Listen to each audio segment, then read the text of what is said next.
Namaskaram. Welcome to Prayatnam's YouTube channel. Today we feature a king and artist. Padmanabhadasa Vanchi Bhupala Sri Ramavarma Kulashekara Perumal. That was the full name of Maharaja Swati Tirunal. This great Maharaja earned yet another title because he was declared the heir and king even while he was in the womb of his mother.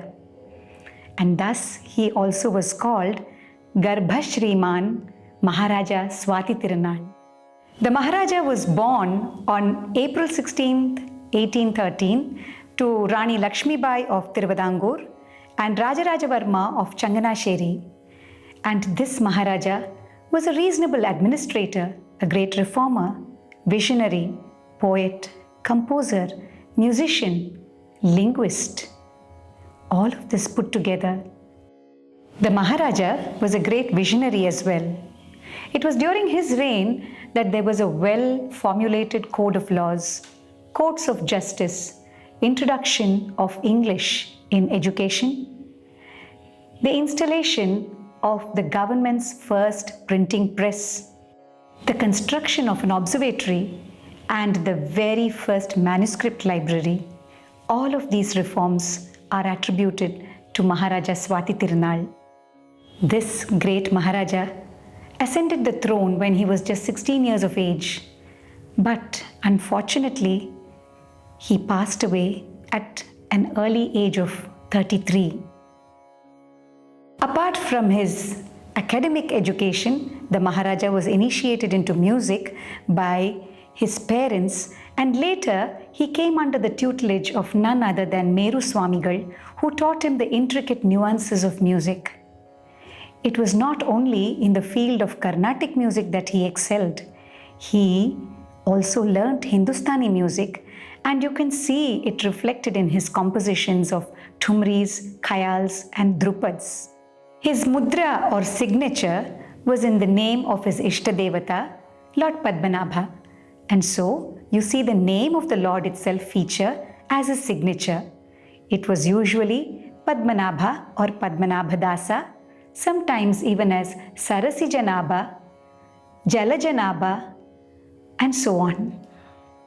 Although his Ishtadevata was Padmanabha Swami of Travancore, he has also penned several compositions praising the glories of Shiva, Sri Rama, Anjaneya, Lakshmi, Parvati, and Ganapati. The Maharaja, being a linguist, was able to compose in different languages, and he is known to have done most of them in Sanskrit and Manipravalam. The kritis of Maharaja Swati Tirunal can generally be divided into two kinds. The ones with a pallavi followed by several charanams, and those which have a pallavi, anupallavi followed by charanams. The Nishkama Bhakti is evident in most of his compositions, and most of them being in the various ragas that prevailed during his period. He has attempted Navaratna Malikas, Navaratri Kritis, Ghanaraga Kritis, Vairagya Padas, Padas and Javalis in several languages including Sanskrit, Telugu, Malayalam, Manipravalam, among others. He has also penned compositions in Hindustani, Brajabhasha, Urdu, and Persian. Apart from the compositions meant for dance, the Maharaja has penned other literary compositions including Bhakti Manjari, the Utsava Prabandha Kritis, as well as Ajamilopakhyanam and Kuchelopakhyanam. The 1800s was a golden era which saw the creative genius of Muthuswami Dikshitar, Shyama Shastri, and Tyagaraja Swami.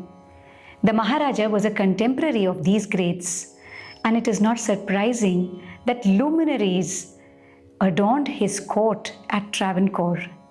He had Kannaya Bhagavathar, the disciple of Tyagaraja Swami, Ananta Padmanabha Goswami, a Maharashtrian singer, and the inimitable Shatkala Govinda Marar. The most important person or persons were the Tanjore quartet themselves, especially his bosom friend Vadivelu Nattuvanar.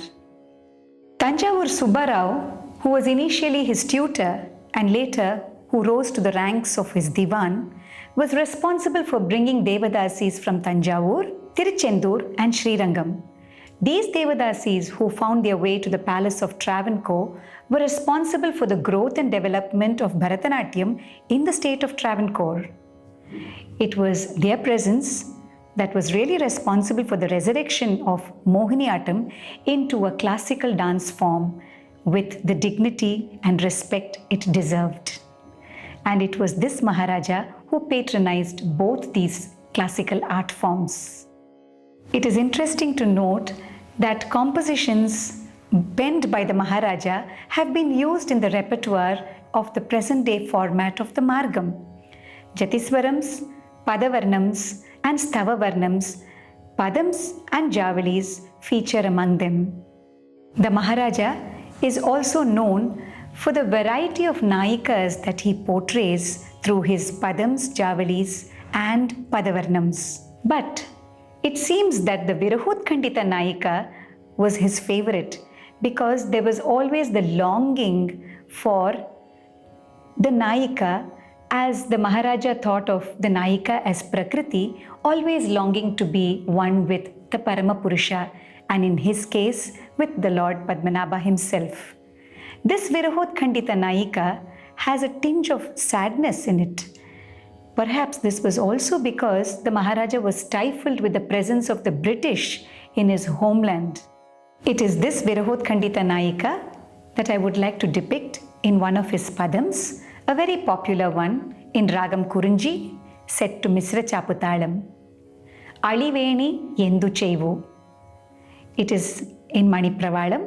Here, the Nayika addresses her Sakhi and says, "O dear friend, the one whose hair resembles many bees that are hovering, such curly hair you have, O dear friend. Don't you realize what I am going through?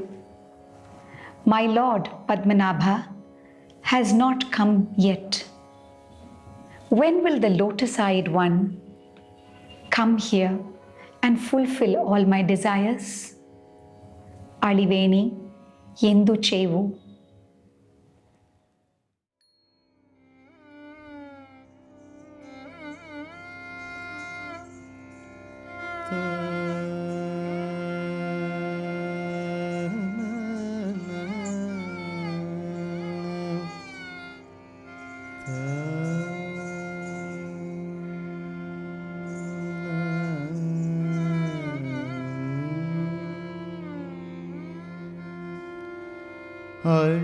ಅಳಿವೇನಿ ಎಂದು ಚೇವು ಹಂತಜ್ಞಾನಿನಿ ಮಾನಿನಿ ಅಳಿವೇನಿ ಎಂದು ಚೇವು ಹಂತಜ್ಞಾನಿನಿ ಮಾನಿನಿ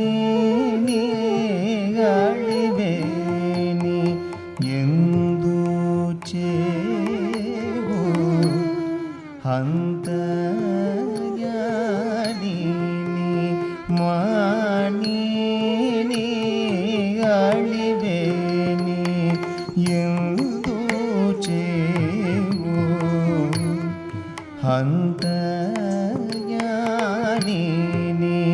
ಮಾನಿನಿ ಅಳಿವೇನಿ ಎಂದು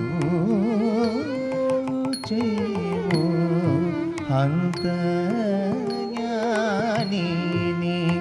ಮಾನಿನಿ ಅಳಿವೇನಿ ಎಂದು ಚೇವು.